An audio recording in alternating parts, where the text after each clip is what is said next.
Bonjour et bienvenue sur Marchenko, nouvel épisode pour cette série Parlons Rando que vous pouvez retrouver sur la chaîne. Il s'agit cette fois-ci du sac à dos. On va aborder plusieurs points concernant un des éléments principaux de chaque randonneur, mais plus particulièrement ce qui depuis quelques années est un vrai dilemme pour pas mal d'entre nous, à savoir avec ou sans armature. Les sacs à dos les plus anciens au monde seraient considérés comme des sacs ultra légers aujourd'hui de par leur conception. Après la Seconde Guerre mondiale, alors que de plus en plus d'Américains se mettaient à randonner, les sacs à dos ont commencé à être commercialisés comme étant robustes et durables, et l'ère des sacs à dos lourds à armature externe est arrivée. Mais pas si vite, remontons un peu le temps pour connaître un peu l'historique du sac à dos, tout comme on l'a fait pour les chaussures. Pour bien comprendre comment est fait un sac à dos et avoir tous les éléments pour choisir celui qui vous correspond le mieux, je vous propose un bref aperçu de l'évolution à travers les années. Le premier à s'orienter officiellement vers le sac à dos moderne fut Henry Merriam en 1878. Son invention, à l'origine créée pour l'armée américaine, fournissait aux soldats un cadre en acier léger et une structure en bâton qui transférait le poids du sac à une ceinture au-dessus des fesses. Camille Poirier de Duluth s'est lancé en 1882 pour essayer quelque chose de différent. Poirier voulait s'assurer que ses clients pouvaient transporter un sac à dos et porter un canot en même temps, ce qui l'a amené à innover avec un sac qui reposait plus bas sur le dos du porteur et comportait un serre-tête. Ce pack consistait en un grand sac en toile fixé par des sangles et des boucles. Il avait une forme carrée, conçue pour s'insérer facilement dans le fond du canoë. Il était tellement apprécié que des sacs de même nature sont encore fabriqués aujourd'hui. Plus de 20 ans plus tard, en 1908, Ole Bergans inventa le sac à dos à structure métallique et son brevet a été enregistré en 1909. Ole Bergans pensait qu'un sac à dos devait être façonné en fonction de la forme et de la taille d'une personne et devait épouser la forme du corps. Ainsi, en utilisant de l'acier tubulaire léger, Ole Bergans a plié une structure simple pour épouser la forme du dos. La structure légère en acier tubulaire rendait également le sac plus confortable à transporter, car elle empêchait tout objet plus dur, mal emballé, d'entrer en contact avec le dos. Il s'agit ici du tout premier sac à armature externe produit en série. Nelson s'est inspiré des sacs à dos en bois et en peau de phoque fabriqués par les Inuits qu'il a vus en Alaska en 1920. La conception de ce sac comprenait un cadre en bois avec des bandes de toile qui amortissaient la charge, bien loin du sac encombrant de Duluth. Un sac en toile était fixé au cadre en bois avec des épingles en acier afin que le porteur puisse facilement détacher le sac.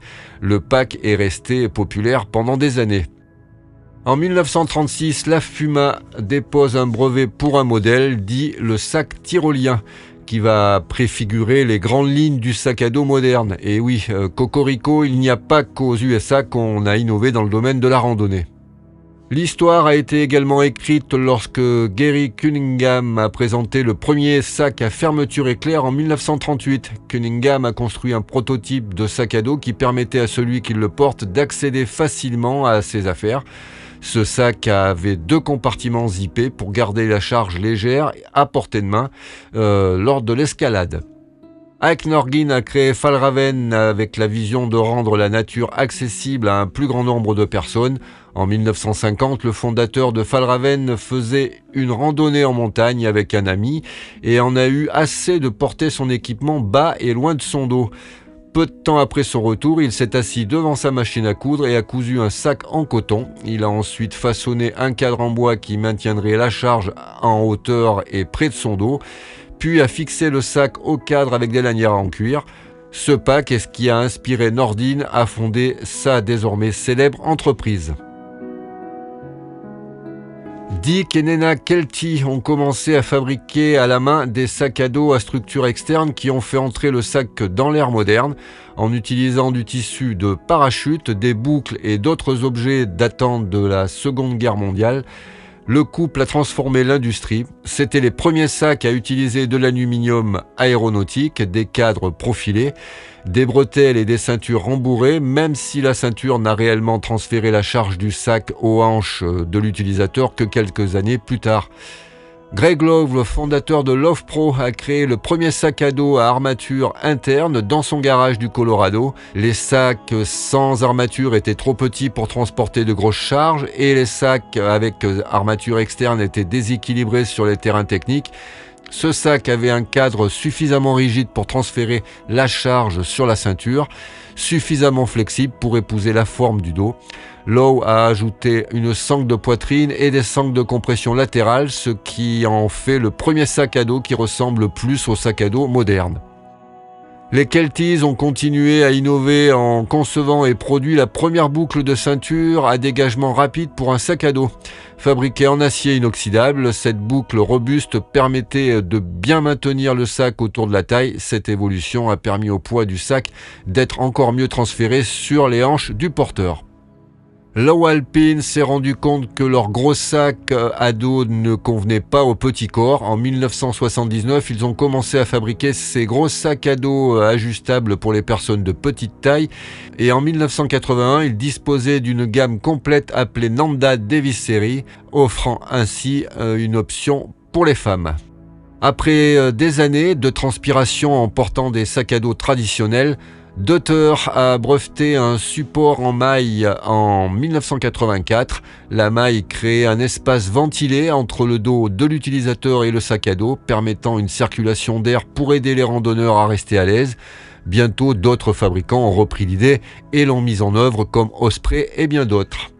Michel Edson, un ambulancier, essayait de trouver comment transporter suffisamment d'eau pour une randonnée à vélo au Texas. Il a finalement installé un système avec un sac et une paille pour tube chirurgical. Le tout était logé dans une chaussette tube cousue à son maillot. Quelques années plus tard, Camelback était sur le marché. Les troupes américaines ont utilisé les produits Camelback au combat pendant la guerre du Golfe et ils sont rapidement devenus un produit populaire. Il faut savoir que les ventes pour les militaires représentaient environ 40% des activités de Camelback en 2012. C'est un élément qui compte encore de nos jours pour beaucoup de randonneurs dans leur sac à dos.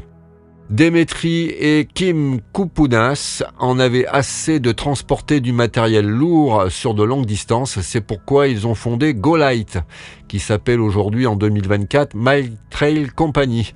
Le premier sac qu'ils ont présenté, le Breeze, n'avait ni ceinture ni cadre et était le premier sac à utiliser du Dyneema, léger et ultra résistant.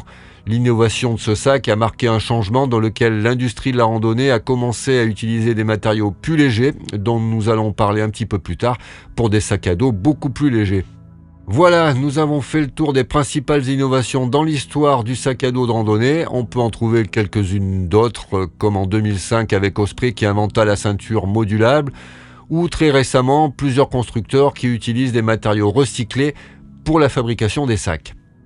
Une belle évolution où d'année en année les matériaux ont évolué, les toiles, les tissus, mais aussi la conception du sac avec des armatures externes amovibles, puis internes ultra légères et des sacs dépourvus totalement d'armature et de ceinture.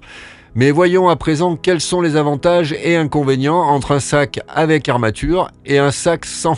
Le tout bien sûr ayant pour but de vous aider à faire un choix selon le type de randonnée que vous pratiquez, le matériel dont vous disposez, mais également votre état d'esprit. Si vous êtes plutôt rando confort total ou si vous êtes prêt à faire des concessions sur ce confort, voire même si vous êtes un vrai minimaliste et que vous sacrifiez entre guillemets le confort pour la légèreté. Donc le poids que vous avez l'habitude d'emporter ou que vous souhaitez emporter va influencer votre décision d'opter pour un sac à dos avec ou sans armature. Je vous rappelle en premier lieu que je ne reçois aucun sac gratuit, je ne fais de la pub pour aucune des marques présentées, il n'y a aucun lien affilié, ce ne sont que des exemples à titre indicatif. En moyenne, si l'on part sur une base d'un sac entre 35 et 50 litres, un sac sans armature, le plus souvent fabriqué dans des matériaux ultra légers par des manufacturiers indépendants comme Atelier Longue Distance, Z-Pack, Atom Pack, Iberg, Volpi ou Bonfus pèse 1,5 voire 3 fois moins lourd qu'un sac à dos avec armature de grandes marques produits en série comme Osprey, Gregory, Dotter, Millet et bien d'autres. Je dis bien en moyenne. Il faut savoir que grâce à ces matériaux ultra légers, les sacs avec armature fabriqués par ces mêmes manufacturiers indépendants sont également plus légers que des sacs traditionnels entre guillemets. Comme vous le voyez, on est clairement sur de l'ultra léger, sans armature, sans ceinture et avec des matériaux ultra légers comme le Dyneema, le Ultra 100 ou 200 et même le VX 07 ou 21 ainsi que le Robic. Notez au passage que sans ceinture, le poids de charge maximum confort généralement conseillé par les constructeurs est d'environ 9 kg. Continuons cette fois avec la même chose mais avec ceinture, qui va donc plus concerner des sacs d'environ 40 à 50 litres. Là encore, des poids super légers avec une ceinture qui va aider à une meilleure répartition de la charge sur les hanches, même si cela n'a rien à voir avec une armature. Les fabricants conseillent en général une charge maximum de 11 à 15 kg, comme vous pouvez le voir, même si je pense que 15 kg est un poil excessif. Pour bien connaître le Iberg Attila par exemple, je peux vous dire qu'au-delà de 12 kg, en étant fait comme moi en tout cas, vous les sentez bien. Continuons avec ces quelques exemples des sacs pour bien comprendre les poids à vide.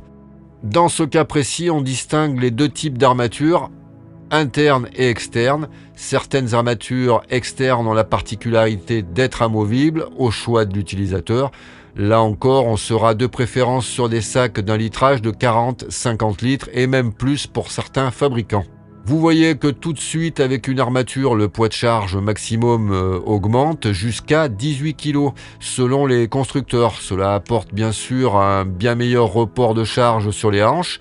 Et comme vous le voyez, on reste sur des poids de sac à vide très légers avec ces matériaux ultra légers par rapport à des matériaux dits traditionnels comme par exemple le nylon, le polyester ripstop ou même encore aujourd'hui des matériaux recyclés ou très légers comme le Nanofly chez Osprey.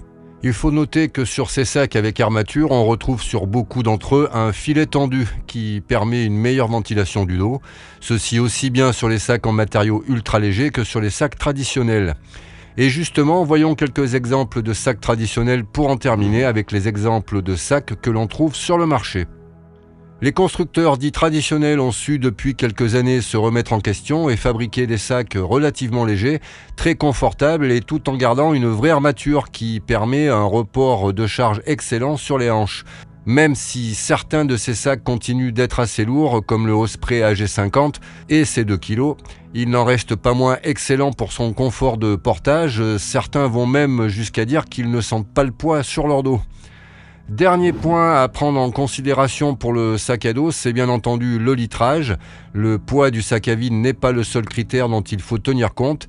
Les litrages des sacs sont proposés par les fabricants ou artisans de manière différente. Certains proposent le litrage en ne tenant compte que du volume de la poche principale, comme Atelier Longue Distance ou même Osprey, et d'autres en tenant compte du volume complet du sac, comme par exemple Iberg. Donc attention à bien vous renseigner avant.